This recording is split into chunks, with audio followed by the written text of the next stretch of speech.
दोस्तों, जैसा कि आप लोग जानते हैं, मैंने कई सारे प्लॉट लोन के ऊपर वीडियो ऑलरेडी बनाया हुआ है। अगर आप लोगों को नहीं पता तो आप मेरे प्लेलिस्ट पर जाकर देख सकते हैं। आप लोगों के इंटरेस्ट देखकर और कई लोगों का जो अकाउंट है वो अलग अलग बैंकों पर होता है और कई कारणवश उन्हें अगर दूसरी जगहों पर प्लॉट लोन के लिए लोन नहीं मिल रहा है तो आप प्लॉट लोन के लिए पीएनबी के हाउसिंग फाइनेंस पर भी जा सकते हैं। आज का video PNB housing finance plot loan के ऊपर ही है। दोस्तों, कई लोग ये जानते हैं कि Punjab national bank home loan देता है, तो इसके लिए हमें पीएनबी के हाउसिंग फाइनेंस पर अप्लाई करना होता है और पीएनबी हाउसिंग फाइनेंस हमें प्लॉट लोन भी प्रोवाइड कराता है। तो चलिए आज हम PNB housing finance plot loan के बारे में जानते हैं। अगर आपको पीएनबी हाउसिंग फाइनेंस के होम लोन के बारे में जानना है तो इसके ऊपर भी मैं 1-2 दिन के बाद वीडियो आप लोगों को दे ही दूंगी। आप लोग बस 1-2 दिन वेट करें और इसके लिए आपको मेरे चैनल को अगर आप लोगों ने अब तक सब्सक्राइब नहीं किया तो सब्सक्राइब करना होगा, तो जल्दी जाके सब्सक्राइब कर लीजिए। सबसे पहले लोगों के मन में यही क्वेश्चन होगा, क्या पीएनबी प्लॉट खरीदने के लिए लोन देता है? तो हाँ जी हाँ, पीएनबी हाउसिंग फाइनेंस प्लॉट खरीदने के लिए लोन देता है। इसके बाद आइए जानते हैं आपको यहाँ पर क्या क्या विशेषताएं देखने को मिलता है। दोस्तों, अगर आपका इस लोन के बारे में कोई भी छूट जाता है या फिर आप इस लोन के बारे में पढ़ना चाहते हैं तो आप दी लोन गाइड.in पर आकर इसके बारे में अच्छी तरह से पढ़ सकते हैं। आप अपने मोबाइल पे क्रोम ब्राउज़र को ओपन करें और यहाँ पर लिखें दी लोन गाइड.in और आप दी लोन गाइड.in की वेबसाइट पर पहुँच जाएंगे और आप यहाँ पर आकर प्लॉट लोन भी सर्च कर सकते हैं या फिर आप पीएनबी हाउसिंग फाइनेंस करके भी सर्च कर सकते हैं। आपको ये पोस्ट मिल जाएगा। अगर आपको ये पोस्ट नहीं मिल रहा है तो आप मेरे टेलीग्राम चैनल पर भी ज्वाइन कर सकते हैं। मैं इसका लिंक टेलीग्राम चैनल पर दे दूंगी। टेलीग्राम चैनल का लिंक मैं डिस्क्रिप्शन में दे दूंगी। तो आइए अब इस लोन के बारे में थोड़ा और जानते हैं, इसकी विशेषताएं क्या है।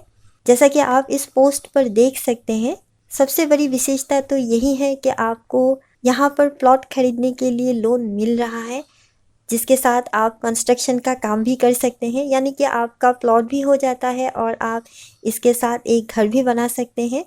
और यहाँ पर आपको एक आकर्षक ब्याज दर के साथ प्लॉट लोन मिल जाता है। लोन चुकाने के लिए आपको एक लंबा समय दिया जाता है। जैसे कई बार आप अगर दूसरी जगह पर प्लॉट लोन लेते हैं तो आपको बहुत ही कम समय मिलता है। यहाँ पर अगर आपका लोन अमाउंट ज़्यादा होता है तो आपको एक लंबा समय भी मिल जाता है। आप यहाँ पर चाहे तो ऑनलाइन से पोस्ट पेमेंट भी कर सकते हैं। इसके अधिक जानकारी के लिए जब आप लोन लेते हैं इसके बाद आपको ब्रांच से बात करनी होगी। भारत के ज़्यादातर जगहों पर ही पीएनबी हाउसिंग फाइनेंस के ब्रांचेस है, तो आप बहुत ही आसानी से इस लोन के लिए आवेदन कर सकते हैं। चलिए अब जान लेते हैं पीएनबी हाउसिंग फाइनेंस में आप प्लॉट लोन के लिए कब आवेदन कर सकते हैं। दोस्तों, यहाँ पर आप रेसिडेंट पर्पस के लिए प्लॉट लोन ले सकते हैं। जब भी आपको प्लॉट खरीदना है, इसके साथ कंस्ट्रक्शन का काम करना है, तब आपको ये लोन दिया जाता है। इसके साथ अगर आपने ऐसा प्लॉट देखा है जहाँ पर ऑलरेडी घर है तो आप अगर वो प्लॉट लेना चाहते हैं तभी आप यहाँ पर प्लॉट लोन के लिए आवेदन कर सकते हैं। इसके साथ आपको अगर ऐसा प्लॉट मिलता है जहाँ पर कंस्ट्रक्शन थोड़ा सा ही किया हुआ है तभी आप इस लोन के लिए आवेदन कर सकते हैं। इंटरेस्ट रेट की बात करें तो यहाँ पर आपको एक आकर्षक इंटरेस्ट रेट मिल जाता है जो फ़िलहाल के लिए 7.75% है और ये आपका फ्लोटिंग इंटरेस्ट रेट है और ये रेट ऑफ इंटरेस्ट नया है। अगर इसमें कोई भी बदलाव आता है, क्योंकि ये फ्लोटिंग इंटरेस्ट रेट है, अगर यहाँ पर ब्याज दर चेंज हो जाए तो आप इस पोस्ट पर आपको ब्याज दर अपडेट मिलेगा। तो आप अगर बाद में भी ये वीडियो देख रहे हैं तो आप एक बार इस पोस्ट पर ज़रूर विज़िट करें, क्योंकि अगर कोई भी अपडेट आता है तो यहाँ पर कर दिया जाता है। इसके साथ ही ये ज़रूर बताना चाहूँगी कि ये जो 7.75% ब्याज दर है, ये स्टार्टिंग ब्याज दर है। ये उन लोगों के लिए है जिनका सिविल स्कोर 800 या उससे ऊपर का हो। इसके साथ आप ये चार्ट देख सकते हैं, ये आपको इस पोस्ट पर मिल जाएगा। इसके हिसाब से ही ब्याज दर निर्धारित किया जाता है। दोस्तों, पीएनबी हाउसिंग फाइनेंस की एलिजिबिलिटी की बात करें तो आपको एक भारतीय निवासी होना पड़ेगा, तब आप इस लोन के लिए एलिजिबल हैं। इसके साथ कोई भी सैलरीड पर्सन और सेल्फ एम्प्लॉयड इस लोन के लिए आवेदन कर सकता है। आपका सिविल स्कोर अच्छा होना पड़ेगा, अच्छा होना चाहिए, तभी आपको ये लोन बहुत ही आसानी से मिल जाता है। इसके साथ रूरल एरिया में ये लोन नहीं दिया जाता। जो शहरों के प्लॉट है उसके लिए ही ये लोन दिया जाता है। तो आप इस बात पर ज़रूर ध्यान दें, बाद में आप लोग कंफ्यूज रहते हैं। वीडियो इसलिए पूरा देखा करें। इसके साथ मैं आपको एक बात और बताना चाहूँगी, कई बार ऐसा होता है कि आप एक सैलरी पर्सन होते हैं, लेकिन आपके जो काम है उसको आपने सिर्फ कुछ ही दिन पहले ही ज्वाइन किया है, यानी आपका 1 साल भी पूरा नहीं होता और आप होम लोन या प्लॉट लोन के लिए अप्लाई कर देते हैं। तो ऐसा बिल्कुल ना करें। ऐसे में कई बार आपका लोन रिजेक्ट हो जाता है। तो आप अपने काम को कम से कम 1 साल का समय ज़रूर दें, तब आपको ये लोन आसानी से मिल जाता है। इसके साथ अगर आप एक सेल्फ एम्प्लॉयड हैं, तब भी आप ऐसी गलती बिल्कुल ना करें कि आपने काम शुरू ही किया है और आपको 1 साल हुआ और आप प्लॉट लोन के लिए आवेदन कर दें। तो ऐसे में आपका भी रिजेक्ट हो सकता है। इसलिए आप अपने काम को कम से कम 3 साल होने दें और 3 साल का आपको IT रिटर्न फाइल आप अपने पास रखें, क्योंकि ये बहुत ही ज़रूरी है। तब आपको ये लोन बहुत ही आसानी से मिल जाता है। आइए अब एज की बात कर लेते हैं। 70 साल तक आपको ये लोन चुकाना होगा, यानी 70 साल तक आपको ये लोन क्लोज करना होगा। मिनिमम एज जैसा कि 18 साल के बाद ही आप लोन ले सकते हैं, ऐसा इसमें भी ऐसा ही है सेम। लोन चुकाने के लिए आपको कितना समय मिलता है? दोस्तों, लोन चुकाने के लिए यहाँ पर आपको कितना समय मिलता है, ये बैंक क्लियरली कहता है कि आपकी जो लोन अमाउंट है उसके ऊपर ही निर्धारित किया जाएगा कि आपको कितना समय बैंक देगा। ये बैंक के ऊपर निर्भर है। फिर भी ये मैक्सिमम जो है 30 इयर्स तक कहा गया है। लेकिन हाँ, आपको फिर से बता दें, ये बैंक निर्धारित करेगा आपकी लोन अमाउंट देखकर। अब बात कर लेते हैं कि आपको मैक्सिमम कितना अमाउंट मिल सकता है। दोस्तों, ये बात आप लोग अच्छी तरह समझ लें, क्योंकि मेरे ज़्यादातर कमेंट में यही सवाल आता है कि हमें लोन कितना मिलेगा, या मेरी सैलरी इतना है मुझे लोन कितना मिलेगा। यहाँ पर बताया गया है कि आपको maximum loan amount LTV ratio के 70 to 75% मिलेगा, यानी आपका जो प्लॉट का मार्केट वैल्यू है उसके ऊपर 70 से 75% तक आपको लोन मिलेगा। इसके साथ आपकी इनकम देखा जाएगा और आपकी EMI और NMI रेशियो भी देखा जाएगा, और इन सब को देख के ही आपका मैक्सिमम लोन अमाउंट निर्धारित होता है। क्योंकि अगर आपकी सैलरी 20,000 है और आप 50 लाख लोन के लिए अप्लाई करते हैं, तो ऐसे में तो आपको बैंक 50 लाख तो नहीं देगा ना।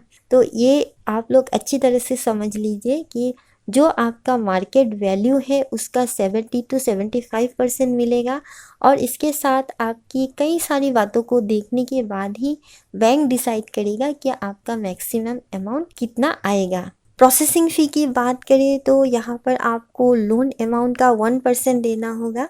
वहीं अगर आप लोग प्री पेमेंट करते हैं तो आपको कोई भी प्री पेमेंट चार्ज नहीं देना है। वहीं अगर आप लोन स्टेटमेंट निकालने जाते हैं तो आपको हर स्टेटमेंट पर 500 रुपीज़ देना पड़ेगा। डॉक्यूमेंट्स की बात करें तो आपको जो एप्लीकेशन फॉर्म है उसे अच्छी तरह से पूरा फिलअप करके देना होगा। एप्लीकेशन फॉर्म के लिए आप लोग theloanguide.in के PNB housing finance plot loan के आपको इस पोस्ट पर मिल जाएगा। आप देख सकते हैं, यहाँ पर क्लिक करने के बाद ही आप एप्लीकेशन फॉर्म को डाउनलोड कर पाएंगे। एज प्रूफ के लिए वो आपको देना होगा PAN card, passport. Residential proof के लिए या एड्रेस प्रूफ के लिए आप passport, driving licence, telephone bill, voter ID card, ये सब दे सकते हैं।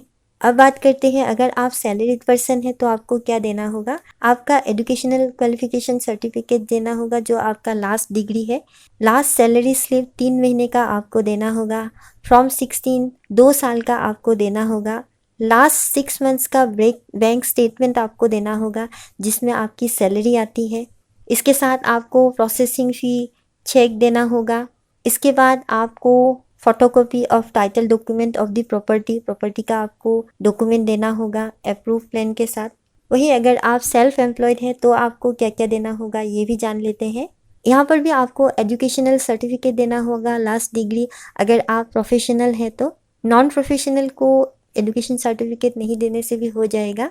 इसके बाद आपको प्रूफ ऑफ बिजनेस, आपको अपने बिजनेस की जो डॉक्यूमेंट्स है वो आपको देना होगा, और आपको 3 साल का IT रिटर्न फाइल देना होगा, जैसे कि मैं पहले ही आपको बता चुकी हूँ, with profit and loss account and balance sheet. जो आपका किसी सीए के द्वारा सर्टिफाइड होना चाहिए। इसके बाद आपको लास्ट 12 मंथ्स का बैंक स्टेटमेंट देना होगा, सेल्फ एंड बिजनेस दोनों अकाउंट का। इसके साथ आपको प्रोसेसिंग फ़ी के साथ आपका जो चेक आपसे बैंक मांगेगा तो वो आपको देना पड़ेगा। और आखिर में जैसा कि आपको प्रॉपर्टी डॉक्यूमेंट्स सैलरीड पर्सन के लिए बताया गया है, सेम यहाँ पर भी आपको प्रॉपर्टी डॉक्यूमेंट्स देना पड़ेगा।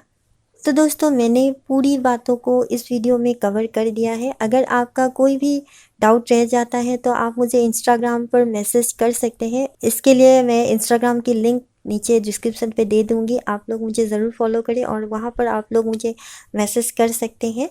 वहाँ पर मैं एक्टिव रहती हूँ और मैसेज का रिप्लाई देती रहती हूँ। तो आप लोगों का कोई भी सवाल हो आप लोग मुझसे वहाँ पर ज़रूर पूछ सकते हैं। इसके साथ दोस्तों अगर आपको ये वीडियो अच्छा लगे तो आप इस वीडियो को ज़रूर शेयर करें ताकि दूसरे लोगों को भी इसके बारे में पता चले और हर किसी के पास अपना घर हो। तो इसके साथ आज की वीडियो में इतना ही था। वीडियो अच्छा लगे तो इस वीडियो को लाइक ज़रूर करें और नीचे कमेंट ज़रूर करें। अगर आपने अब तक इस चैनल को सब्सक्राइब नहीं किया तो प्लीज़ सब्सक्राइब कर लीजिए। तो मिलते हैं अगले एक नए वीडियो के साथ, तब तक के लिए नमस्कार।